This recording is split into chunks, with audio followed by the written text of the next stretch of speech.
السلام علیکم ورحمۃ اللہ وبرکاتہ۔ آج میں آپ کے سامنے سورہ زخرف کی آیت نمبر 19 سے لے کر 25 تک، یعنی فرام 19 اپ ٹو 25 کا ترجمہ لے کر حاضر ہوں۔ سماعت فرمائیے۔ اعوذ باللہ من الشیطان الرجیم، بسم اللہ الرحمن الرحیم۔ انہوں نے فرشتوں کو جو خدائے رحمان کے خاص بندے ہیں عورتیں قرار دے لیا۔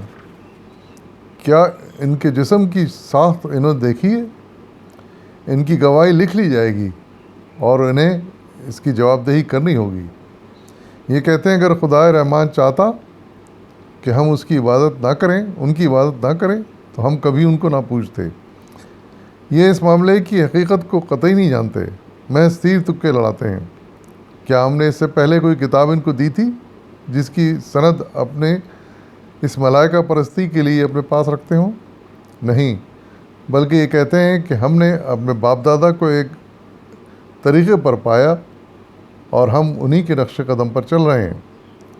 اسی طرح تم سے پہلے جس بستی میں بھی ہم نے کوئی نذیر بھیجا، اس کے کھاتے پیتے لوگوں نے یہی کہا کہ ہم نے اپنے باپ دادا کو ایک طریقے پر پایا ہے اور ہم انہی کے نقش قدم کی پیروی کر رہے ہیں۔ ہر نبی نے ان سے پوچھا کیا تم اسی ڈگر پر چلے جاؤ گے؟ خواہ اس راستے سے زیادہ صحیح راستہ میں تمہیں بتاؤں جس پر تم نے اپنے باپ دادا کو پایا ہے۔ انہوں نے سارے رسولوں کو یہی جواب دیا کہ جس دین کی طرف تم بلانے کے لیے تم بھیجے گئے ہو، ہم اس کے کافر ہیں۔ آخر ہم نے ان کی خبر لے ڈالی اور دیکھ لو کہ جھٹلانے والوں کا کیا انجام ہوا۔ صدق اللہ العظیم۔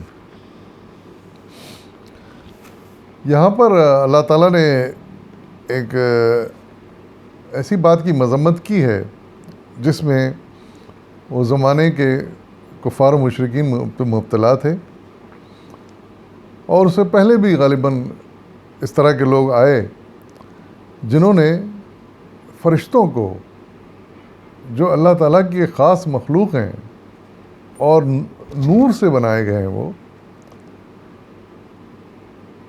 ان کو عورتیں قرار دے دیا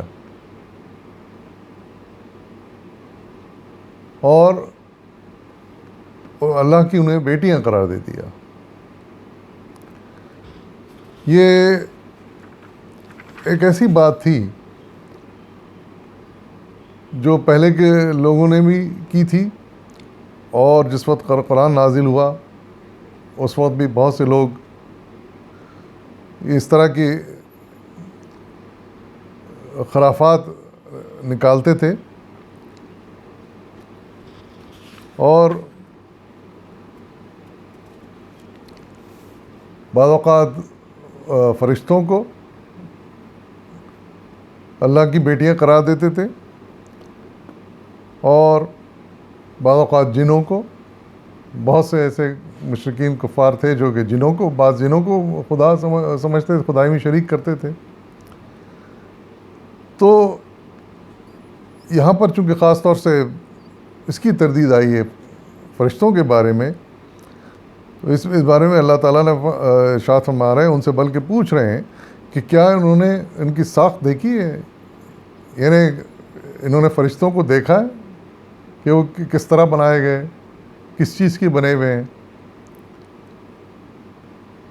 تو اس طرح سر خرافات بک رہے ہیں، اور ان کی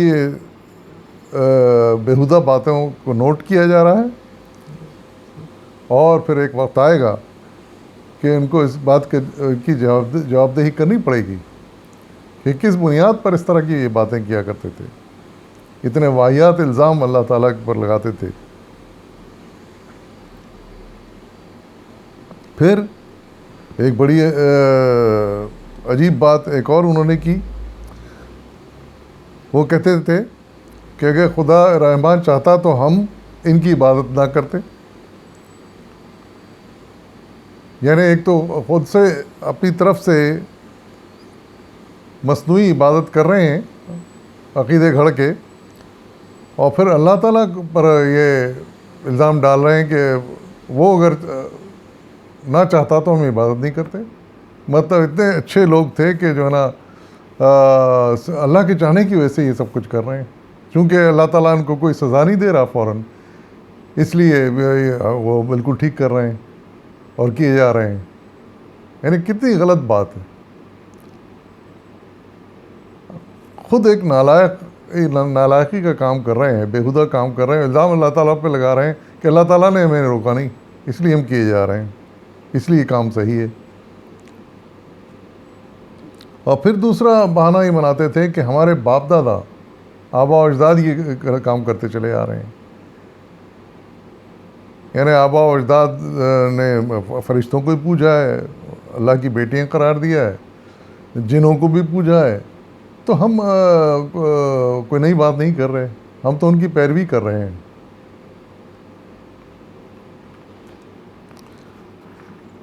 تو پھر حضور صلی اللہ علیہ وسلم سے بھی کہا جا رہا ہے, اور اس سے پہلے نبیوں سے بھی کہا گیا ہے کہ بھائی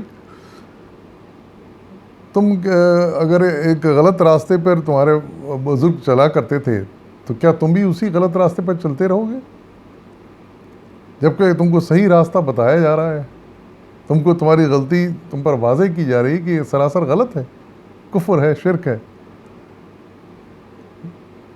اس کے باوجود بھی تم کیا اسی ڈگر پہ چلے جاؤ گے جس پہ تمہارے باپ دادا چل رہے تھے.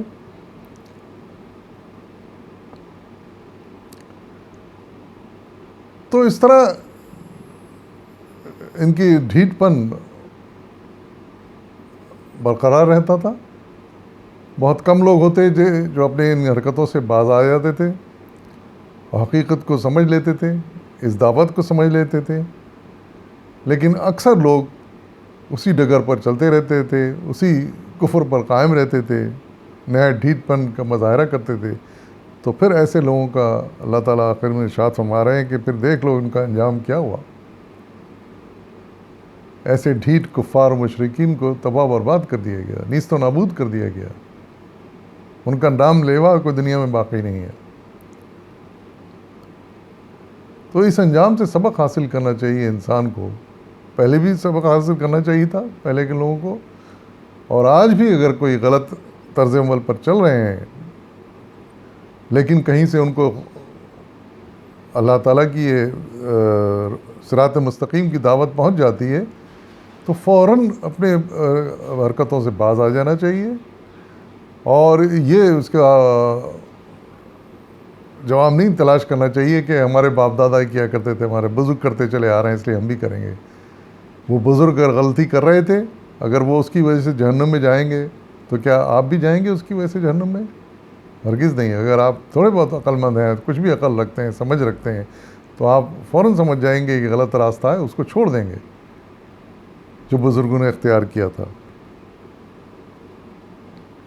اللہ تعالیٰ سب کو اس بات کی توفیق دے کہ وہ اپنے انجام کی فکر کریں, اپنی غلطی کو سمجھیں, اور سیدھا راستہ جو اللہ تعالیٰ نے بتایا اس پر چل پڑیں, اور اس غلط راستے کو چھوڑ دیں جو ان کے بزرگوں نے اختیار کیا تھا. انہوں نے ایک غلطی کی تو ہمارے لیے ضروری نہیں ہے کہ ہم اسی غلطی کو دہرائیں اور اسی میں مبتلا رہیں, اپنا انجام برا کر لیں.